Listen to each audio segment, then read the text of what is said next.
clear right from the time when we did the world premiere along with you guys in Delhi in March that this car is going to set new benchmarks. And the kind of reception it got just from the first reveal itself was phenomenal, both from you guys and from the customers who had been flooding us with requests since then.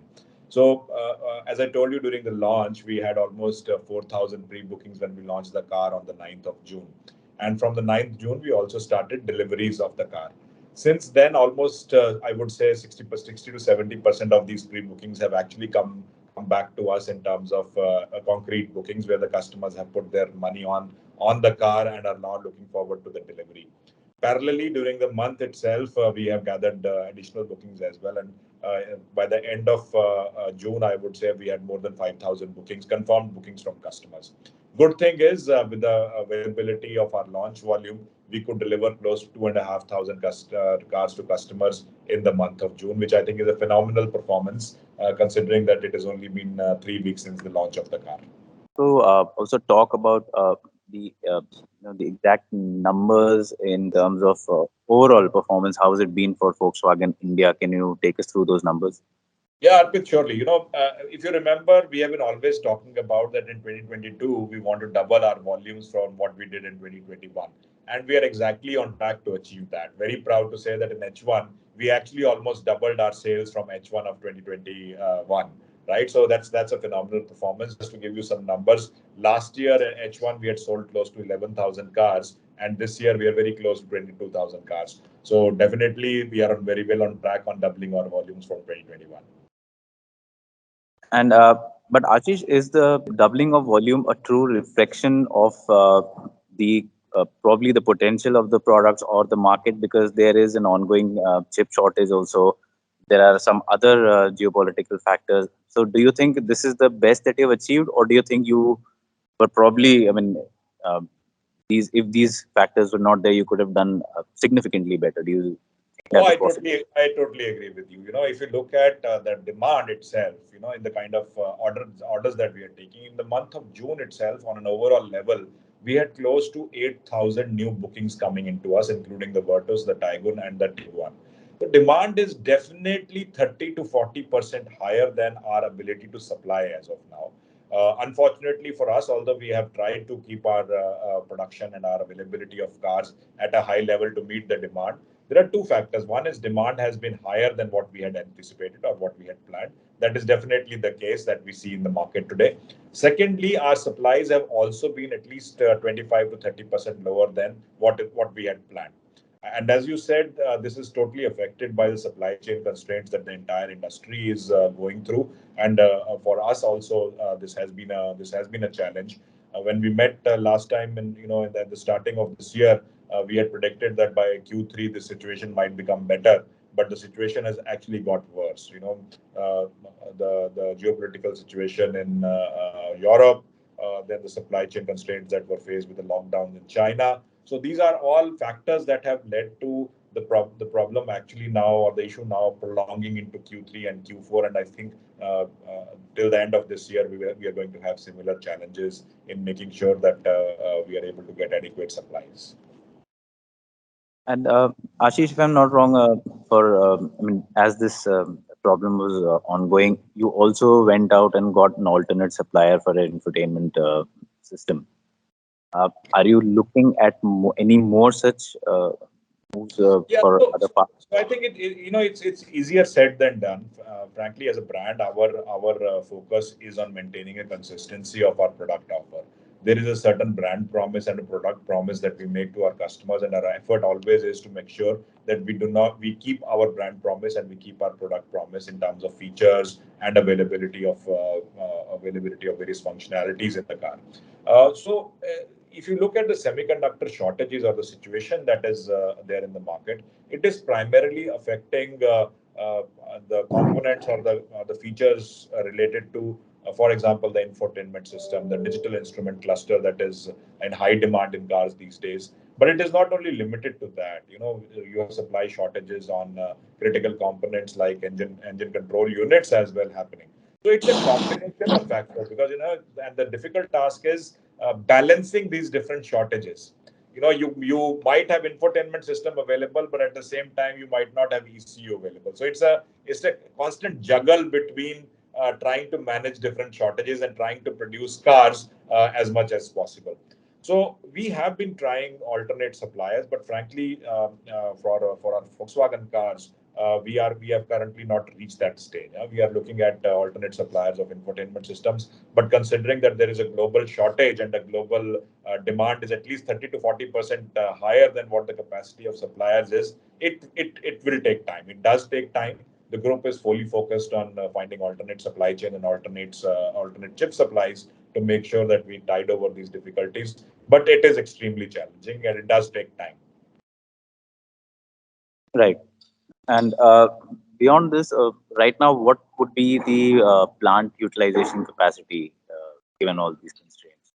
See, utilization capacity, very difficult for me to say because that is something which the plant side can comment on. But from a sales and marketing side, I can very clearly tell you that three is going to be extremely challenging for us as a brand, and I think for the industry as well.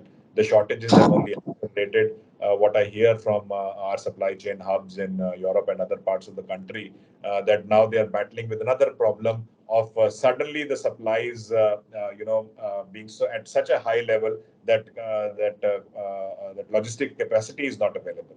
Most of the airports, most of the ports in Europe, for example, are getting choked with the high volume that they have to handle, and there is just not enough resources to handle it. So shortages and then opening up of those shortages brings different kinds of challenges from the for the entire supply chain, and that is what we are battling right now. But having said that, I think Q3 is going to be a little bit of a challenge for us. We might have difficulties or maybe challenges to the tune of 30 to 40% of our demand or our customer orders coming in for the quarter 3. So that's going to be a reality which we will have to face by being transparent with customers to tell them very clearly when the delivery timelines for their cars, and making sure that we continue our efforts on alternate supply chains and alternate components for the cars.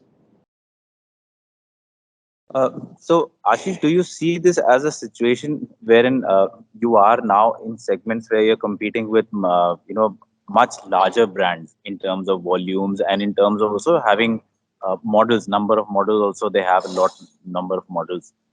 So, do you see it as a situation wherein probably with lesser models and a lesser volume, Volkswagen India might lose out more compared to the rivals?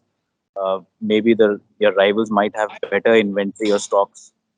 Yeah, could be. I cannot comment on how the competition is handling it, but I think the challenge is very clear for everybody, and I think everybody is battling these shortages. Yes, definitely, we have a very fresh and young portfolio in the market, and that is what we are trying to protect through making sure that we have at least the minimum supplies available. Having said that, quarter 3 might be a dip for us, but our plan is to ramp up dramatically in Q4 to be on track to meet our stated vision of doubling our volumes from 2021. So at least for the next few months, we might see the waiting periods going up further. Yes, yes, we might see that. Currently, if I look at the waiting periods for our cars, the Taigun and the Virtus, they range between 2 months to 4 months. I do foresee an increase in these waiting periods because demand continues to be high.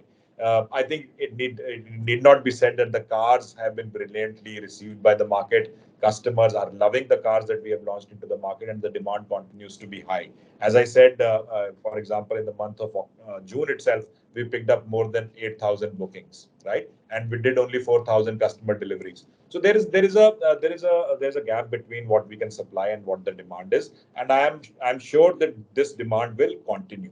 Okay, so our effort over the next 3 months would be to make sure that we transparently communicate with customers on the waiting time, and knowing that they love our products, I'm sure they will understand. Okay. And what is the response been for Tiguan? I know it's a limited numbers, but what is the kind of numbers Tiguan is doing? If you can So share I think that. I'll just give you one figure. We currently have a waiting period of close to 5 months for the Tiguan. Yeah. So that is Okay. also supply constrained majorly because it is a parts and components car. So we are majorly affected by supply chains from Europe. And overall, considering this scenario right now, Ashish, considering how the demand that you're getting from the market for the products and the deliveries that you're making, actually, what kind of gap are you seeing right now? What is the gap according to you, probably in terms of units, if you can tell us? So I would say 30 to 40%. My stated goal for this month or for this year was close to 50,000 to 52,000 cars for the entire year, which would have taken us to double of the volume of 2021. So that translates to around 4,500 cars per month. Currently, for quarter three, our capacity to supply would be close to 3,000 cars a month. And when we spoke during the launch of the Virtus, so you did speak to us about the split between the 1.5 and the 1 liter. Do you see, and you also mentioned that this is the initial phase. So now that the initial phase is over, are you seeing a change in those numbers? Are you seeing a change in the split? No, definitely. Whenever you launch a new car and from a brand like us, the demand for the top variants continues to be high. I think what where we are trying to now navigate our mix towards is that the demand for automatic seems to be higher than the 55% that we had planned. Yeah. So the demand is at around 65% automatics and 35% manual. So this is a small change that we have to do in our production mix to make sure that the customers get what they need. In terms of split between 1 liter and 1.5, the booking trend shows 60% for the 1 liter and 40% for the 1.5. And this is again an adjustment in our mix that we are planning to do, which will basically affect the market from Q4.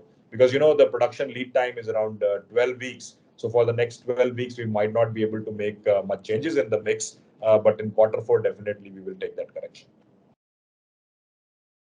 Okay, So and very that will be a interesting. You big said, boost, and that is a big boost that we will have into our Q4 volumes coming in. So I think in a nutshell, what I would like to say, Arpit, is that we might have a temporary situation in terms of supply constraints, but definitely Q4 is going to be big for us. and very interestingly, you mentioned that 65% demand for automatic, and this is for the Virtus. In Yes, it similar for the Taigun, or is it different? I would say Taigun it's around 55% for the automatics. Right. So now going forward, what is the action lined up on the EV front? I know we spoke about the testing, which is scheduled to start. Any further details, any further concrete details you can give us on maybe the launch or the introduction timelines or the unveiling? So, Arpit, I think our plan remains the same. It's just been 3 weeks since we last talked, so nothing much has changed in the last 3 weeks, in fact. So, yes, we are getting an ID4 into the country this year for testing, and we will start this testing somewhere around August, September. So, we take it from there. So, we are following the group strategy basically, where we are talking about a top-down approach. So, our premium group brands, Porsche and Audi, have already launched electric cars in India, and that is a good learning for us and the volume brand as Volkswagen to take forward into how do we equip the ecosystem, what kind of preparations we need to make, what kind of segments, what kind of customers, what kind of infrastructure we need to set up. So those are the learnings we are taking on board, and we take it step by step, Arpit. And Ashish, recently there were, I mean, Nitin Gadkari also spoke about Bharat and Cap, and so what are your views and what Volkswagen India's views on Bharat and Cap and its impact overall on the car makers and the market? See, I can only talk about the impact on us. We have always been a strong advocate of the of highest safety standards possible, and our cars are known for that. That is why customers. That is one of the primary reasons why customers buy our car, and one of the fundamental DNAs of our products. The fundamental DNAs being safety, build quality, and fun to drive. So that is definitely one of the pillars on which we base our entire product strategy on. Uh, our India 2.0 products are equipped with more than 40 active and passive safety features. So there's definitely something which we have. There's nothing which we have left uh, off the table in terms of making sure that our cars are the safest available. So I would say that it is a welcome step by the Indian government to be introducing an Indian standard for safety, because this is becoming one of the top reasons for customers to buy a car.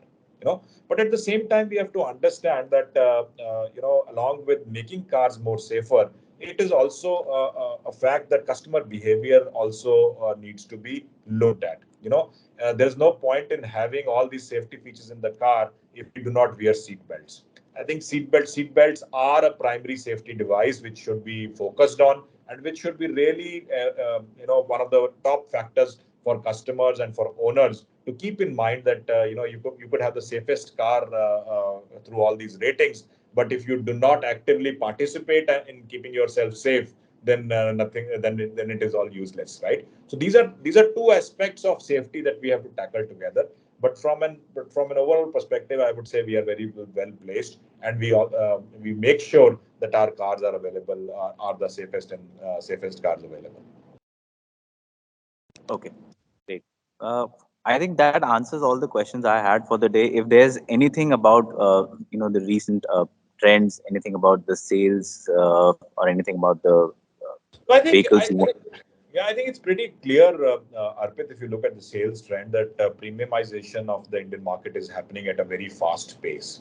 Right. It is driven by two factors. One is the aspiration level of customers has gone up. Customers' consciousness about safety, about features in the car has gone up. And parallelly, it is also driven by the needs for all manufacturers to be sustainable in the market. So this premiumization actually is the positioning that we are also taking, and we are positioned as a premium aspiration brand. So I think the movement of the market towards these fundamentals or these important aspects of a vehicle that we have been stressing on in terms of safety, in terms of feature, is something which is a welcome move for us and will bring more customers to the brand. And one more question, Ashish, on the used car business front, how's that doing? Any numbers you can give us, or any Yeah, trends you can? it's been doing fantastically well. So as you know, Arpit, we had doubled our pre-owned car sales from 2020 to 2021, and last year we ended up with selling close to 20,000 pre-owned cars of all brands. We have moved to a multi-brand retail model in our used car network. This year, I'm planning to take this volume up to around 25,000 cars. Okay, and we are well on track for that. For H1, we ended with close to 12,000 pre-owned cars sold through our network, and well on track to meet the 25,000 target that we have set for ourselves. Good to hear, Ashish. Yeah, And so I think, yeah, I mean, it covers all the queries I had. Thank you so much for your time and sharing your inputs.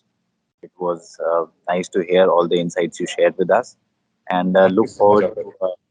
look forward to again seeing you soon. Yeah, look forward to Arpit. Take care. Thank you. Take care. Bye.